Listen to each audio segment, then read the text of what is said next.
Assalamualaikum warahmatullahi wabarakatuh. Perkenalkan, nama saya Anissa Salsabila. Saya dari Prodi Pendidikan Guru Sekolah Dasar Universitas PGRI Silampari. Di sini saya akan memenuhi tugas dari mata kuliah pengembangan pembelajaran IPS di SD yang diampu oleh dosen pengampu Tio Gusti Satria Magister Pendidikan dengan judul Mengembangkan Pembelajaran IPS berbasis tematik pada K13 atau PPK dan P5 pada Kurikulum Merdeka atau IKM.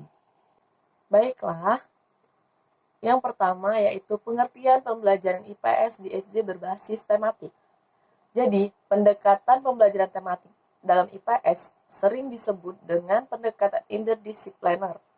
Nah, model pembelajaran tematik ini pada hakikatnya merupakan suatu sistem pembelajaran yang memungkinkan peserta didik, baik secara individual ataupun kelompok, aktif mencari, menggali, dan menemukan konsep serta prinsip-prinsip holistik dan otentik ilmu pengetahuan sosial seperti sosiologi, sejarah, geografi, ekonomi, politik, hukum, dan budaya. Kemudian, ilmu pengetahuan sosial dirumuskan atas dasar realistis dan fenomena sosial yang mewujudkan atau pendekatan interdisipliner dari aspek dan cabang-cabang ilmu sosial.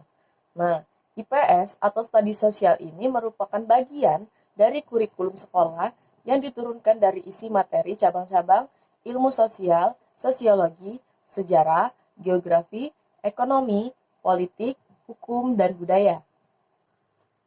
Sejalan dengan konsep tersebut, pembelajaran tematik dalam IPS adalah model pembelajaran yang mengembangkan dimulai dengan menentukan topik tertentu sebagai tema atau topik sentral.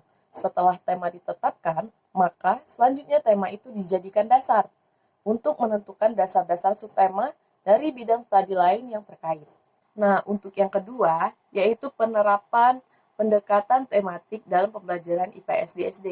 Yang pertama, yaitu ada tujuan pembelajaran IPS di sekolah dasar. Jadi, tujuan dari proses pendidikan di sekolah dasar adalah agar siswa mampu memahami potensi diri yang memiliki peluang dan memahami tuntutan lingkungan, serta dapat merencanakan masa depan mengenai serangkaian keputusan yang paling mungkin bagi dirinya. Yang kedua, ada pelaksanaan pembelajaran tematik IPS di sekolah dasar. Jadi, untuk bagiannya ada yang pertama, yaitu perencanaan terlebih dahulu. Perencanaan pembelajaran tematik. Kemudian yang kedua ada pelaksanaan pembelajaran tematik. Dan yang terakhir ada penilaian pembelajaran tematik. Nah, untuk pembelajaran IPS pada K13 atau Kurikulum 2013 PPK, di Kurikulum 2013 ini, pendidikan IPS menekankan pada pemahaman tentang bangsa, semangat, kebangsaan, patriotisme, dan aktivitas masyarakat di bidang ekonomi dalam ruang atau aspek spes wilayah Negara Kesatuan Republik Indonesia.